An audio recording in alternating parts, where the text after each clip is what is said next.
अस्सलाम वालेकुम नाजरीन, सईद बलोच एक नई वीडियो के साथ आपकी खिदमत में हाजिर है। नाजरीन, आज सुप्रीम कोर्ट ऑफ पाकिस्तान में सहाफ़ियों को हरासा करने से मुतल्लिक और FIA नोटिस जो सहाफ़ियों को गुज़श्ता दिनों जारी किए गए थे उस पर उससे मुतल्लिक केस की समाअत थी। आज इस केस की समाअत में क्या सूरत हाल रही, सुप्रीम कोर्ट की जानिब से क्या सहाफ़ियों को कोई रिलीफ़ दिया गया या नहीं, जो JIT वफाकी हुकूमत की जानिब से बनाई गई थी उसके बारे में आज सुप्रीम कोर्ट में क्या बात हुई, ये सारी तफसीलात आज आपके साथ शेयर करेंगे। और कुछ अहम सवालात हैं वो भी अपने सीनियर सहाफ़ी हसनात मलिक साहब मेरे साथ मौजूद हैं, इनसे पूछते रहेंगे और इनसे जवाब लेंगे कि आज की जो कार्रवाई हसनात मलिक साहब, आपने भी ये सारी चीज़ें देखी, सहाफ़ियों को नोटिस जारी किए गए। एक फ़ैसला पहले तो ये है कि एक फ़ैसला सुप्रीम कोर्ट ने जारी किया, उस फ़ैसले के पर तनकीद हुई और वो बड़ी फेयर तनकीद की हुई थी और पूरे मुल्क ने तनकीद की। सहाफ़ती कम्यूनिटी की जानिब से भी, वकला जो बरादरी है उसकी जानिब से भी उस पर तनकीद की गई, लेकिन फिर उसको बुनियाद बनाकर सहाफ़ियों को नोटिस जारी करवाया गया और कहा गया कि सहाफ़ियों की जानिब से सुप्रीम कोर्ट के जो जजेज़ हैं उनके बारे में एक मुनज़्ज़म मुहिम चलाई गई है और उनको तज़हीक का निशाना बनाया गया है। अब जो यहाँ पर आज कार्रवाई हुई है इसमें आप क्या देखते हैं, क्या सहाफ़ियों को कोई रिलीफ़ मिला है जिसकी हम तवक्को कर रहे थे? बहुत शुक्रिया सईद। देखें, मेरा ख़्याल है कि इसमें जो JIT का क़याम था उसको क्वेश्चन करना चाहिए था। मज़े की बात है ना, हमारे सहाफ़ी दोस्तों ने उसको क्वेश्चन किया कि JIT क्यों बनाई गई है। दूसरा, चीफ जस्टिस काजी फ़ाइसा जो माजी में यही कहते रहे कि ये JIT होती क्या है, किस कंसेप्ट क्या है। पनामा JIT पे भी उन्होंने सवालात उठाए, उनकी वो वीडियो जो है वो बड़ी वायरल है। तो JIT का क़याम ही मेरा ख़्याल है, अगर रहे JIT मौजूद रहे, काम करती रहे, तो वो एक फ्रीडम ऑफ स्पीच के लिए इटसेल्फ थ्रेट है।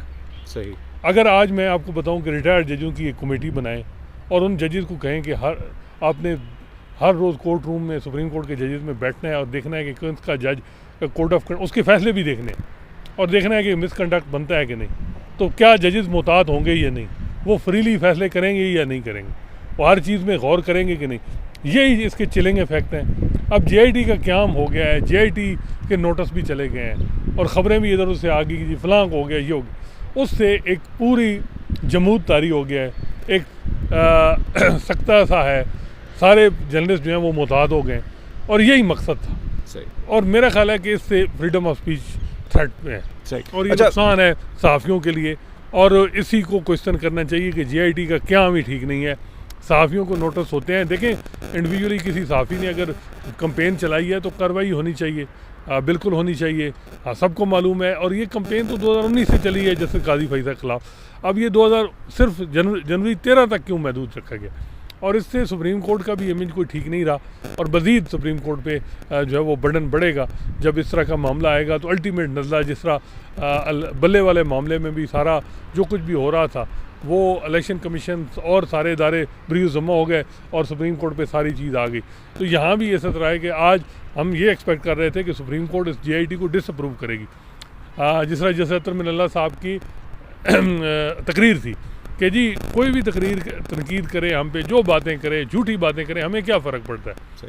अच्छा, जस्टिस अतर मिनल्ला साहब ने तो ये भी कहा था कि जजेस को सोशल मीडिया पर होने वाली तनकीद से जो है वो घबराना नहीं चाहिए, लेकिन यहाँ पर आज हमने देखा कि यहाँ पर तो जज साहबान जो हैं वो YouTube के थंबनेल को भी बड़े गौर से देखते हैं, बड़े गौर से उसको शायद पढ़ते हैं और कई बार तो शायद जब वो ऊपर जो थंबनेल पे लिखा होता है उस तरह का मवाद अगर नहीं निकलता, तो आज तो हमने देखा कि जस्टिस मोहम्मद अली मदर साहब ये भी कह रहे थे कि ये बड़ी अजीब बात है।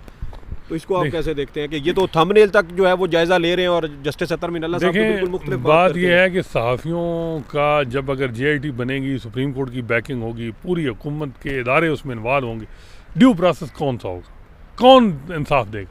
यहाँ कुछ जजेस के ख़िलाफ़ इंडिविजुअली कैंपेन चली, उन लोगों के पर्चे हुई है, उनकी नीचे हाई कोर्ट में ज़मानत कोई नहीं दे रहा था। जैसे अतर मिनल्ला ने ज़मानत दी, एक दो जो जिनमें कुछ जजेस के हवाले से उन्होंने रिमार्क दी, वो जज नाराज़ हो गए उनसे, तो ये ज़मानत लेने पे की।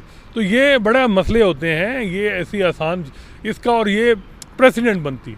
अब कल जो है वो PTI की हुकूमत आएगी, आज नून की या केयर टेकर की है, तो वो समझेंगे। और इसका ये है कि ये मिस यूज़ होने के ख़तरा बहुत है। जिस तरह अब बहुत सारे बोनाफाइड जर्नलिस्ट जो हैं उनके एक ट्वीट पे उनको नोटिस चलेंगे। अब देखें ना, आप उस जर्नलिस्ट की क्रेडिबिलिटी पे अब यही मैं कह रहा हूँ कि ये सुप्रीम कोर्ट को चीज़ें देखनी चाहिए, और सुप्रीम कोर्ट की मॉरल अथॉरिटी होती है, उनके पास कोई और तो फोर्स नहीं होती। अगर ये आप इस तरह जर्नलिस्ट जो है वो और आमने सामने आ जाएंगे तो फिर क्या होगा। सही। तो अच्छा, दूसरा ये जो आज हमारे press association of supreme court का जो किरदार रहा है, क्या आप इससे मुतमिन हैं कि आज सुप्रीम कोर्ट में press association of supreme court की जानिब से एक तो JIT वाला मामला नहीं उठाया गया, फिर सहाफ़ियों को जो नोटिस हुए हैं वो नोटिस मुअत्तल नहीं किए गए, JIT भी उसी तरह बरकरार है, काम भी हो रहा है, तो दबाव तो उसी तरह बरकरार रहेगा, तो फिर इस सारी समात का आज हमें क्या फ़ायदा हुआ है? वही मैं तो हैरान हूँ कि ये क्या किया गया है, क्या स्ट्रेटजी नहीं थी। और जब हम ये बात हुई रुस्तम पे कि जी हम सिर्फ सहाफ़ियों के साथ हैं, ना JIT पे ऑब्जेक्शन है ना और लोगों पे है। देखें ना, असूल की बात होनी चाहिए, प्रिंसिपली बात होनी चाहिए। देखें, अगर कैंपेन की बात आए तो क्या जो जस्टिस उमर अता बंदियाल के ख़िलाफ़ कैंपेन नहीं चली, तज़ीक अमेज़ जुमले नहीं इस्तेमाल हुए, क्या वर्ड नहीं उनके बारे में क्या क्या नहीं कहा गया। बिल्कुल ऐसे ही। तो वो लोग वो चीज़ें देखें, उन्होंने भी तो सब्र किया है ना, पेशेंस दिखाया है। अब सुप्रीम कोर्ट अगर अपना कंधा देना चाह रही है और उसकी पॉइंट स्कोर करेंगे लोग इदारे, तो ये मेरा ख्याल है सुप्रीम कोर्ट के लिए भी बेहतर नहीं है। लोगों की आवाज़ दब जाएगी, लेकिन हिस्ट्री में वो जो फैसले हैं वो उसी तरह ही रहेंगे। कितना अरसा आप दबा लेंगे।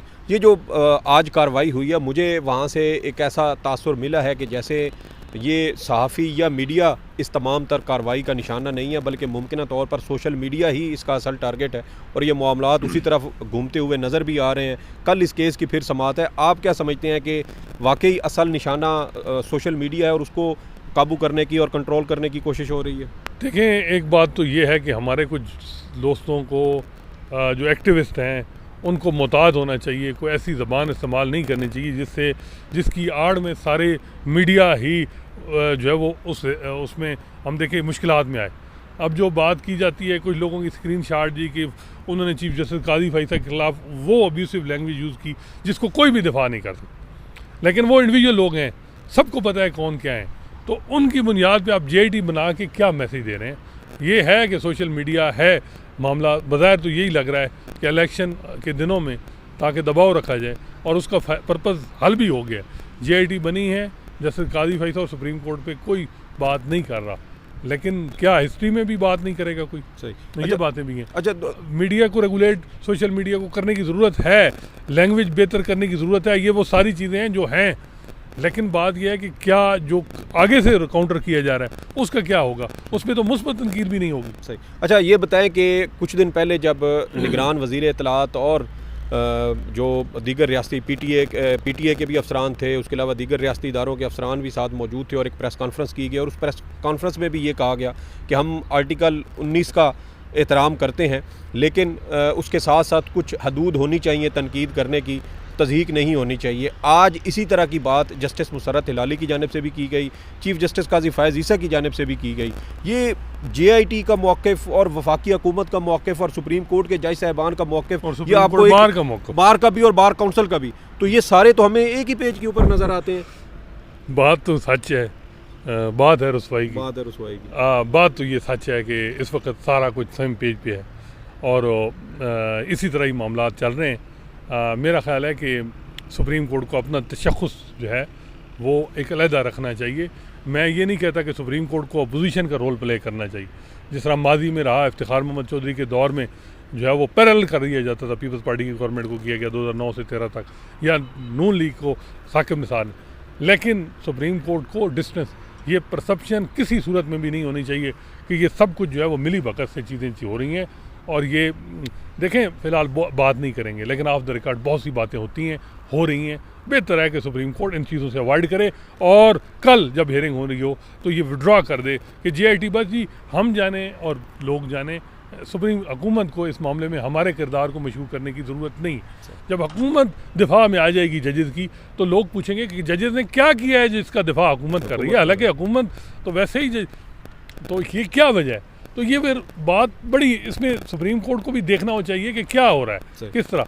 अच्छा, एक वक्त ये था कि जस्टिस काजी फ़ायज़ ईसा साहब से मुतल्लिक़ ख़बरें भी मीडिया के ऊपर नहीं चलती थीं, बहुत ज़्यादा सेंसर होती थीं, और उस वक्त हमारे ही साफ़ी दोस्तों ने सोशल मीडिया का इस्तेमाल किया, जो यहाँ पर अंदर कार्रवाई होती थी उसको उसी तरह उन्होंने सोशल मीडिया पर रिपोर्ट किया, और उस वक्त काजी साहब जो है वो कहीं ना कहीं इसके बहुत ज़्यादा बेनिफिशरी रहे। आज जब काजी साहब इस बड़े ओहदे पर बैठे हैं, अल्लाह ने उनको इख्तियार दिया है, तो ये उसी सोशल मीडिया को टारगेट करने की और उनको कंट्रोल करने की कोशिश कर रहे हैं। तो ये तो वक्त तो तब्दील हो जाता है, तो फिर ये जो इक़दामात सुप्रीम कोर्ट कर रही है, क्या इसके तवील मुद्दती असरात नहीं होंगे? बिल्कुल प्रेसिडेंट बन रहा है। ये वो प्रेसिडेंट है जो साकिब निसार ने भी GIT नहीं बना, सहाफ़ियों पे इंडिविजुअली उसने टारगेट किए, लोग दहशतगर्दी के पर्चे करवाए, अरशद शरीफ मरहूम को कंटेम्प्ट का नोटिस किया, लेकिन उसी दिन विड्रा कर उसने अपना डेटर्स बना। आपने अपने हथियार जो है वो हुकूमत के हवाले। अब डेटर्स जो है वो आप ठीक है तस्दीक नहीं होगी, लेकिन हुकूमत इतना बड़ा तमा उन्होंने जजेस पे चढ़ा दिया है कि जज अब जो है वो कहेंगे देखें जी हमारा, देखिए ना वो बात वही है ना, मैं वही कह रहा हूँ कि वो एक ट्रैकोटमी ऑफ पावर की बात है।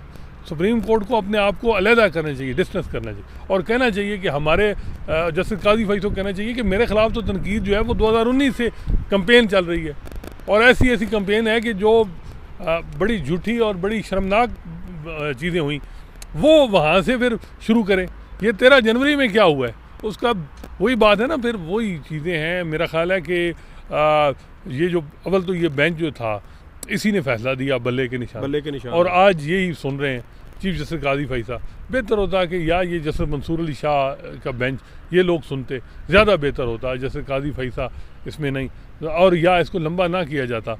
तो अब ये है कि देखें ये जो एक परसेप्शन है ना गुड तालिबान बैड तालिबान की, तो कंसेप्ट अब गुड जर्नलिस्ट और बैड जर्नलिस्ट का कंसेप्ट नहीं होना चाहिए कि ये जर्नलिस्ट जो थे ये उस वक्त नून PTI के दौर में ज़ेर एताब रहे, उनके साथ तो सुप्रीम कोर्ट उनको पूरा इंसाफ देगी, लेकिन जो PDM गवर्नमेंट में जिन जर्नलिस्ट के साथ कुछ हुआ उस हवाले से खामोशी है।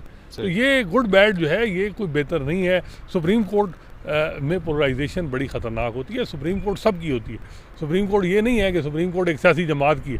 फिर क्या फ़र्क रह जाएगा कि इफ्तिखार चौधरी जब रिटायर हुए तो लोगों ने कहा कि ये एंटी पीपल्स पार्टी थे, साकिब निसार रिटायर हुए लोगों ने कहा ये एंटी नून थे। तो आपके पास तो बड़ा टाइम है, आप इस परसेप्शन को ख़त्म करें और चीज़ों को ऐसे तरीके से लेके जाएं जैसे अतर मिनला। मैं हमारे हज़ार उन चीज़ों पे भी हमने भी तनकीद किया, राना शमीम वाले मामले में या वो भी, लेकिन 4 साल उन्होंने चलाया। उन पे तनकीद इस वजह से होती थी कि मेरे मुखालिफ जो है फरीक उसको रिलीफ क्यों दिया, ये नहीं होती थी कि मेरा हक क्यों सलब किया। ये फ़र्क होना चाहिए। जस्टिस काजी फैसल को इस चीज़ का देखना चाहिए। अगर भाई देखें मेरा ख्याल है कि टाइम तो गुजर जाएगा, मुश्किल हालात हैं, टफ़ टाइम है, लेकिन फिर वही बात है कि अल्टीमेट नज़ला इस पर गिरेगा। हुकूमत ने दिफा जवेद इकबाल का किया, साकिब निसार का किया, जस्टिस काजी फैसल तो खुद इंटीग्रिटी, उनको तो इनकी हुकूमत की ज़रूरत क्यों है जी? क्यों ज़रूरत? वो उनका कंडक्ट जो है वो है, उन्होंने हर चीज़ अपनी सारी चीज़ उनका है, उनकी सोच, उनकी एक स्ट्रगल की है, मुख्तदर हल्कों के खिलाफ बचत हुई है। हुकूमत क्यों भाई करे उनकी? अच्छा, ये चीज़ जो मेरे ख्याल में मेरे लिए भी बड़ी हैरानगी है कि सुप्रीम कोर्ट के जजेस का दिफा जो है वो हुकूमत आगे आ गई। अच्छा, दूसरा ये बताएं कि आज जस्टिस मुसर्रत हिलाली साहबा की जानिब से इदारों पर तनकीद और उनको डैमेज करने के हवाले से भी ऑब्जर्वेशन दी गई हैं। हमने देखा है कि हमारे रियासती इदारों का क्या किरदार रहा है, ख़ास तौर पे सुप्रीम कोर्ट ऑफ पाकिस्तान का माजी करीब में जो किरदार रहा वो इंतहाई मुतनाज़ा था। आज भी सुप्रीम कोर्ट पर उसी किरदार की वजह से तनकीद होती है। तो जस्टिस मुसर्रत हिलाली साहब आज सोशल मीडिया की वजह से इदारों के डैमेज की बात तो कर रही हैं, लेकिन इदारों ने मुल्क को, सियासत को, जमहूरियत को जो डैमेज दिया है उसके ऊपर कोई बात करने को तैयार क्यों नहीं है? देखिए खामियाँ हर एक में होती हैं, सोशल मीडिया पे भी हैं खामियाँ, लेकिन आप कहें कि सोशल मीडिया ही बुराइयों की जड़ है तो वो नहीं है। देखें इसको बेहतर करना है, लेकिन ये रेगुलेट सेल्फ सेंटर ये सोसाइटी में आ गई होगी, सियासी लोग आगे बढ़ेंगे, चाहे वो इमरान खान है, चाहे नवाज़ शरीफ हैं, चाहे बिलावल भुट्टो, वो अपने वर्कर को कहेंगे और एजुकेट करेंगे। फोर्सफुली आप नहीं कर सकते चीज़ों को, फोर्स दबाव में देख। पहले ये जो था वो एक 5th जनरेशन वार का था कि ये बनाई किसने थी? देखें ये सारा सोशल मीडिया PTI का स्ट्रॉन्ग किसने किया, बना के किसने माहौल दिया? ये तो 2012 से मेहनत शुरू हुई, तो फिर वहाँ से मुहासबा करें कि ये सब कुछ हो रहा है, ये जो भी चीज़ें हुई। तो ये मैं वही कह रहा हूँ कि ये अवॉइड करना चाहिए, सुप्रीम कोर्ट को अपना कंधा इन मामलात में नहीं देना चाहिए।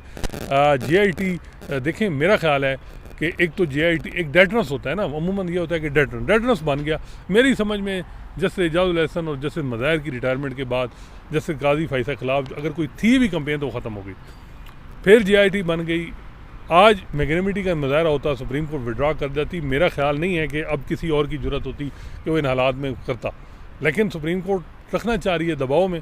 अब आई डोंट नो वो इसको कैसे डिफ्रेंशिएट करेगी, सहाफ़ी और गैर सहाफ़ी, गुड सहाफ़ी और बैड सहाफ़ी, किस तरह जाएंगे चीज़ें। जो तनकीद या तज़हीक वाला मामला है वो भी जब तक उसकी तशरीह ना हो, वजाहत ना हो, तो पता कैसे चलेगा कि बाउंड्री शुरू कहाँ से हो रही है, ख़त्म कहाँ पर हो रही है। वही बात है, एक एक लफ्ज़ पे अगले पकड़ लें, ये तो अपनी बात है। 10 कदम अगर आप किसी बंदे के पीछे जाएं तो आपको कोई इलीगलिटी नज़र आ जाती है। ये तो बात यह है कि अगर किसी को पॉइंट आउट टारगेट करना है तो वो तो हो ही जाएगा। तो ये मैं वही कह रहा हूँ, इसके चिलिंग इफेक्ट्स हैं। अच्छा, दूसरा ये बताएं, आखिरी सवाल आपसे, कि अब सहाफ़ियों का कल भी इस केस की समाअत है, कल सहाफ़ियों का इस बारे में क्या लाए अमल होना चाहिए? आज भी वकील को इंगेज नहीं किया गया, कल समाअत में कोई वकील होना चाहिए जो सहाफ़ियों को नुमाइंदगी उनकी कर। मेरा ख्याल है कि JIT की कंपोजिशन पे एतराज़ होना चाहिए कि JIT लीगल नहीं है। आप माजी में आप खुद कहते रहें JIT का क़याम ही ठीक नहीं है। सहाफ़ियों के मामलात जो हैं वो सहाफ़ी खुद रेगुलेट करेंगे और इस मामले में नहीं होना चाहिए। JIT ही गलत है। अगर ये नहीं होगा अदरवाइज़ आप सहाफ़ियों को निकाल देंगे, ये कर देंगे, वो कर देंगे, कोई फ़ायदा नहीं। ठीक, बहुत शुक्रिया। असनाद मलिक साहब हमारे साथ मौजूद थे, उनके साथ बड़ी तफसीली गुफ्तगू की और सुप्रीम कोर्ट ऑफ पाकिस्तान में आज सहाफ़ियों को हरासा करने से मुतल्लिक इस केस की समाअत थी। चीफ़ जस्टिस काजी फ़ैज़ ईसा की जानिब से जो रिमार्क्स दिए गए और कहा गया कि सहाफ़ियों के ख़िलाफ़ जो कार्रवाई हो रही है उसको रोका जाए, और जो नोटिस जारी हुए थे उनको भी, उनके हवाले से भी काजी साहब की जानिब से ऑब्जर्वेशन दी गई। लेकिन जब हुक्मनामा लिखवाया गया तो उसके अंदर ऐसी कोई चीज़ चीफ़ जस्टिस काजी फ़ैज़ ईसा साहब ने नहीं लिखवाई। अब ये बड़ी अजीब व गरीब बात है कि जब केस की समाअत हो रही थी तो उस वक्त काजी साहब का जो ऑब्जर्वेशन थी वो बिल्कुल मुख्तलिफ थी, लेकिन जब हुक्मनामा लिखवाया गया तो उसके अंदर से वो चीज़ें हज़फ हो गई। हम इससे पहले भी सुप्रीम कोर्ट में ये देखते रहे हैं कि जज साहबान जो ऑब्जर्वेशन देते हैं या जो हुक्मनामा अदालत में लिखवाया जाता है, जब तहरीरी आर्डर आता है तो उसके अंदर वो चीज़ें शामिल नहीं होती। और आज भी कुछ इसी तरह की सिचुएशन हमें देखने को मिल रही है। ये मुश्किल वक्त है सहाफ़ियों के ऊपर, सहाफ़त के ऊपर। ये मुश्किल वक्त भी गुजर जाएगा, ये इदारे भी यहीं पे रहेंगे, लेकिन ये जज साहबान चले जाएंगे। हमें मुस्तकबिल को देखना है, रियासत को देखना है, आज़ादी इज़हार राय को देखना है। और जब तक इन तमाम मामलात की तशरीह नहीं हो जाती, मेरा नहीं ख्याल कि इस तरह का इस जो तनकीद है उसकी बुनियाद पर किसी को टारगेट किए जाने का जो सिलसिला है वो कहीं रुकता हुआ नज़र आएगा।